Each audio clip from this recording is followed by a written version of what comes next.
And, of course, in our first hour, how do we make a democracy work? Now, bear with me here, because I'm going to prove to you in this hour that it's not good for there to be big disparities in wealth in order to have not just a democracy work, but also to have an economy work. And Dan Gainor of the Vice President, and T. Boone Pickens Fellow of the Free Market Fellow of the Business and Media Institute, businessandmedia.org, is, I am guessing, going to take the opposite position. I guess I'm on the pro-wealth side, ironically working for a nonprofit as I do. Indeed, except, you've got this piece that you wrote recently. Obama fiddles with our ability to be a rich man. Millionaire media stars get their wish as president goes after wealthy CEOs while filling D.C. with his own czars. Kind of mixing arguments, but one of the core is that you say in all the coverage the business world has been portrayed as depraved and indifferent. I would submit to you that by and large it is. I would submit to you that that's a gross generalization, since in fact you represent the business world. I know. As do many of your listeners. And small business, but we're not the business world that's taken down this country, Dan. The business world hasn't taken down this country. For one thing, this country still stands strong. Is the economy in a downturn? Are people suffering? Absolutely, and nobody's saying otherwise. Did some rich people, and did some poor people, did some middle class people all do some dumb things during it? Absolutely. Greed, Stop. I'm not going to let you say that working people shouldn't have worn that dress. This is the rapist blaming the victim routine that you're doing, Dan, right now. The middle class and working people who took out subprime loans because they were being encouraged to by banks are not the villains here. The villains here are the people in both the Republican and Democratic Party, but particularly the Republican Party. I'd say even larger than that, the larger frame than that, is the Phil Grahams of the world. Those who either on the one hand believed that somehow deregulating a market would allow the most noble intentions to come out, when in fact what it does is release the predators. Or secondly, people like Wendy Graham, former director of Enron, who set these things up and then make a killing off them. We don't have a deregulated market. After Enron, you remember this, we came out with this great thing called Sarbanes-Oxley. Sarbanes-Oxley cost the business world billions of dollars, forced American companies to go list on other stock exchanges because they couldn't deal with it, forced many of them off the stock exchange because they couldn't deal with the regulations. Sarbanes-Oxley was a pathetic attempt to force transparency of companies that already were way too big to exist. I was going to say, but it stopped nothing. All it did was add process, add regulation, and stop nothing. Right. Instead, we should be breaking these companies up. And by the way, we should be raising taxes. I mean, look at the very, very simple stuff here, Dan Gainor. I mean, every single time that we have a large tax cut, every single time in the last 150 years in the United States, I can give you the dates and times if you want, it's been followed by a bubble and a crash. Every time we've had a significant tax increase, it's been followed by solid growth over a long period of time and no bubble or crash. So by that definition, we should take all the money from people and just let you and the rest of the government sort of divvy it up, because it's guaranteed you won't have a bubble crash. All of the people who are earning over $3 million a year, I think should be paying at least a 70% income tax rate. And I don't. What I would love to tell me why not. Because it's not fair.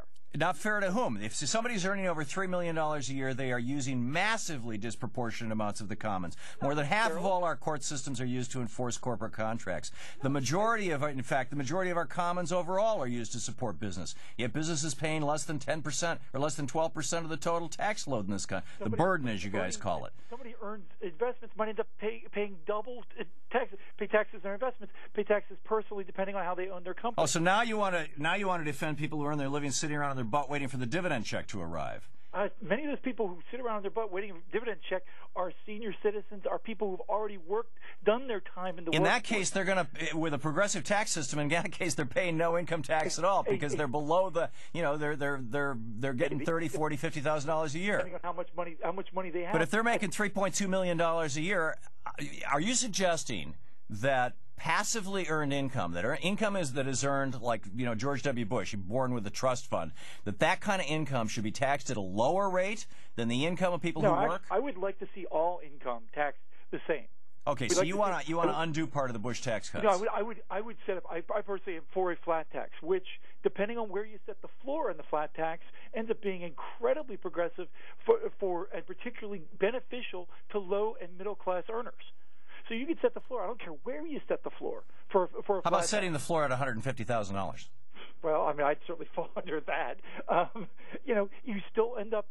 Let's have a flat tax of 35-40% and set the floor at $150,000. And everybody below that pays nothing. Yeah, is that what you're suggesting? No, because the problem with that is that the people who pay nothing, which would end up being like 70, 90% of the people would not be engaged.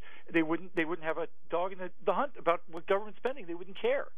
So when you don't tax people, when they wait a minute, you think people only care about government spending if they're paying taxes? I think they only care if it comes. I think people care more when it comes out of their own wallet. That's true. No, I don't. I believe that first of all, you've got this weird paradox of people who pay no income taxes, who are showing up at Tea Party things to protest tax rates. I mean, tell me that makes any sense. I mean, you guys have so bamboozled so many Americans that they don't even understand how it works. Oh, well, actually, the Tea Parties weren't just about taxes. That's another battle for another time.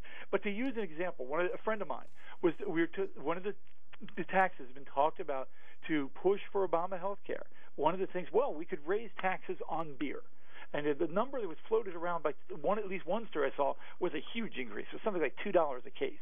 And he said, and obviously he's a beer drinker more so than I, so he really got up in arms about this. And that's because it strikes him where he lives. And Tip O'Neill said it very famously, all politics is local. People do care more when it affects them than they do care when it affects you and me. Then you would think that they would care about the fact that 30 years of Reaganomics has run us into the ditch. We have a trade deficit, a cumulative trade deficit that is between $3 and $6 billion, depending on how you calculate it. We have an internal deficit of $10 trillion. We have an internal deficit of $10 trillion and change and growing. Almost all of it run up by Republican presidents and Republican Congresses. And the average wages have been going down while productivity is going up. CEOs are making 500 times what the average worker is making, whereas the year before Reagan came into office in the United States, they were making 30 times what the average worker is making. Massive income disparity in the United States not only is damaging the middle class, but it leads to these boom and bust cycles, these bubbles, these explosive bubbles. A lot of people make more than the average worker. I don't see anybody in the left complaining about how much Katie Couric, Thom Hanks or other people make. I have no problem with how much they're making. I have a problem with how much they're paying in taxes. Well, but I mean the two are linked. They're complaining about greedy CEOs. They don't complain about greedy Hollywood types. The essence of people who are CEOs often take. Barney Frank came out the other day, talks about dunning people, going after their money if their company loses money. That's insane. The idea has become class warfare. There's no relationship now at all to policy. Class warfare was declared by Ronald Reagan in 1981 when he went after Patco, and really with his inaugural balls, when he said, the more money you pay, the fancier it's going to be, and fancy is good, greed is good. We're going to, Jimmy Carter walked to the ball. What a sucker he was. We're all about the money. The only irony here, or the only benefit here, speaking as a conservative, I'm happy that Ronald Reagan was such an impactful figure that, years after his death and decades after his presidency, you still feel obliged to try to... 30 years of Reaganomics has destroyed this country. 30 years of morons in Congress of both parties, and yes, it's a nice bipartisan moronic, and yes, morons believing Reagan. You've heard me bash Bush about too much spending before, and I have, and I will again. But now Bush is an amateur compared to Barack Obama. Well, actually, no, I don't think so. Bush's tax cuts were but we'll leave it at that. We're out of time. Dan Gainor, the Vice President and T. Boone Pickens Free Market Fellow at the Business and Media Institute, businessandmedia.org. Thanks, Dan. Thanks. I'll talk to you. Always good talking with you. Coming up next, I'm going to prove it's not good for the economy to have disparities in income and wealth. Stick around for the numbers.